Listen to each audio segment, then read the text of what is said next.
comes in the mail. Again, and again, and again.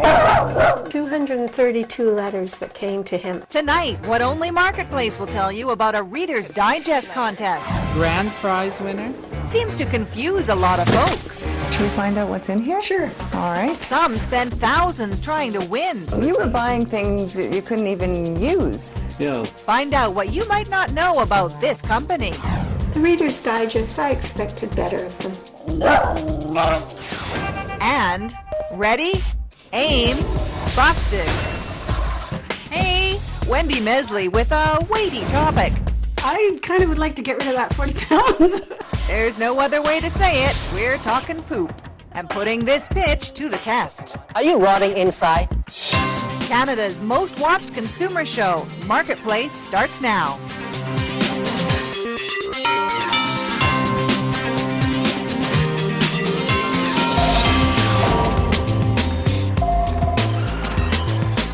We're putting a magazine subscription under the microscope. One that ends up in hundreds of thousands of Canadian mailboxes every month. Yep, Reader's Digest. And you're about to find out, behind the glossy cover, there's also an operation that's after your money. To help us with our research, we need someone who doesn't get any mail at all. So, meet their newest subscriber, Yoda. Yep, we sign him up for Reader's Digest. Before long, he gets the magazine all right, but he also gets letters, pushing Reader's Digest's $500,000 sweepstakes.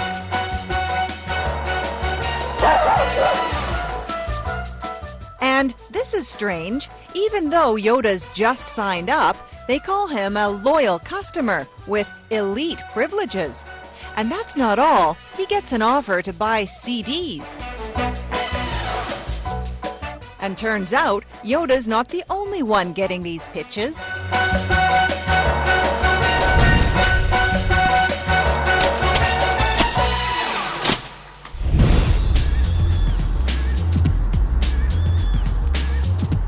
We head out to meet a viewer in Claresholm, Alberta, who's lost faith in Canada's most read, most trusted magazine. Just look at the flood of mail Reader's Digest sent Joan Deerholm's 88-year-old dad. It looks like there's letters here for December, January, February, March. All of this mail every month would come from Reader's Digest? Yes, in about a year there was 232 letters that came to him at least. 232 letters in 1 year. Joan's dad replied to almost all of them, bought the merchandise, and didn't even open a lot of it. So to me he was more interested in entering the next competition than he was in reading the product or looking at the product. And Joan's dad didn't just buy a few products.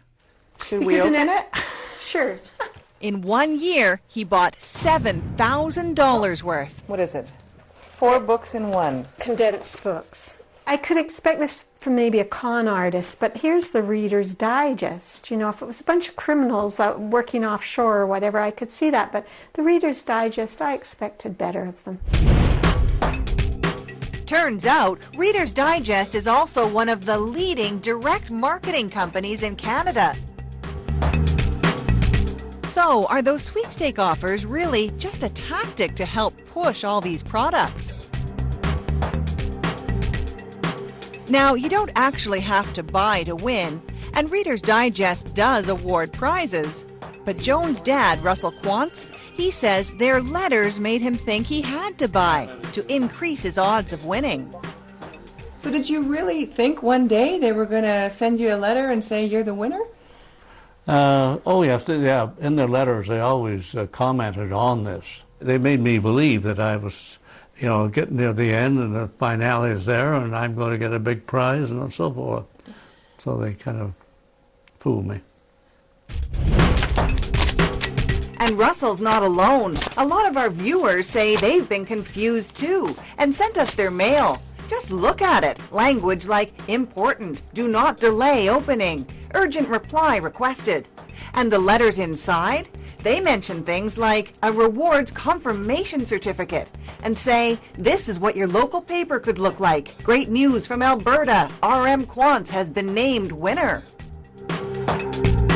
And we learn a class action lawsuit's been filed, claiming Reader's Digest makes misleading representations in their mail.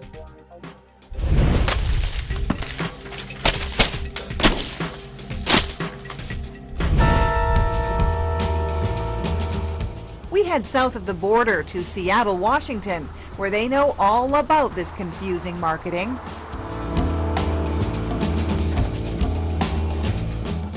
In the State Attorney General's office, Doug Walsh has been wrangling with the company over their marketing tactics. Well, the complaints that we were getting often were from the children of senior citizens.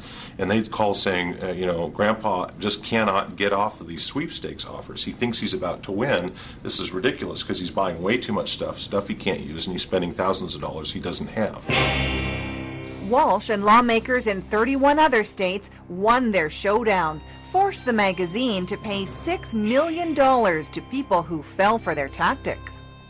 Like the subscriber who bought all this merchandise, thinking it'd help him win the sweepstakes.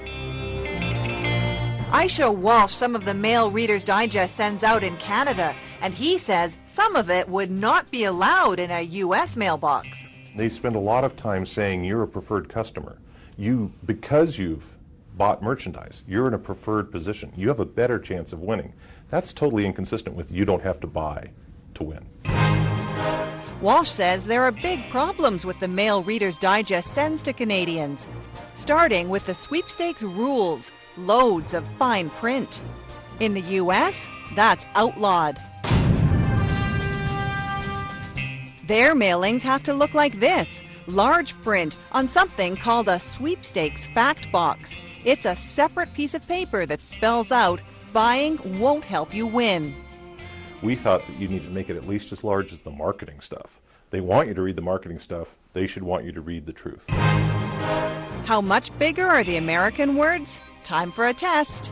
Let's just compare the two. This is the U.S. type. When we use our point font ruler here, entry is free is 16 points. The point size in Canada, it's 6 points. Yeah, that's almost designed to be definitive of what small print is. I don't think it gets any smaller than 6 point, at least not on this ruler. And that's not all. In the States, Reader's Digest has to remind anyone who spends more than $1,000 in a 6-month period they don't have to buy to win.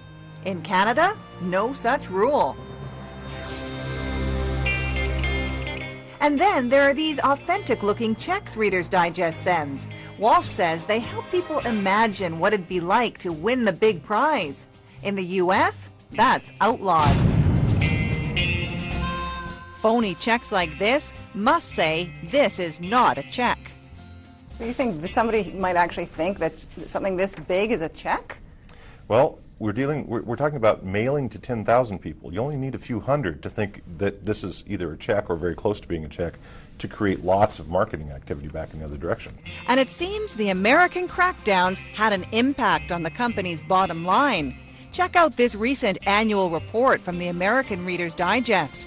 They admit agreements with state attorneys general in the United States have significantly reduced the effectiveness of sweepstakes as a marketing technique. But in Canada, just how confusing is Reader's Digest mail?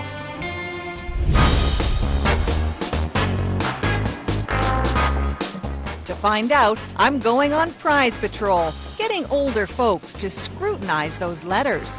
Hi there. I'd like you to take a look at these two letters and tell me what you think about them. Just what message stands out? We've won $500,000. You think you won? Absolutely. That's what this is telling you. Yes. Look at all the signatures on there. This is legitimate. Show me the money.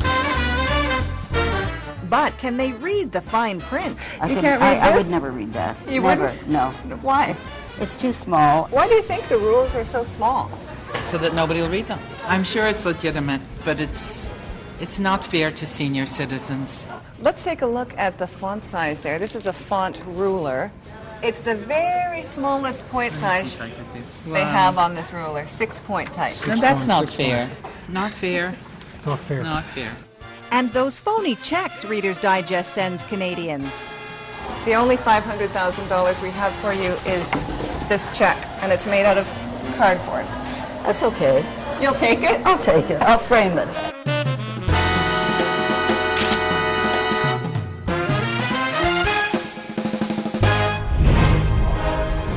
Back in Seattle, U.S. Attorney Doug Walsh says Canadians deserve better clarity.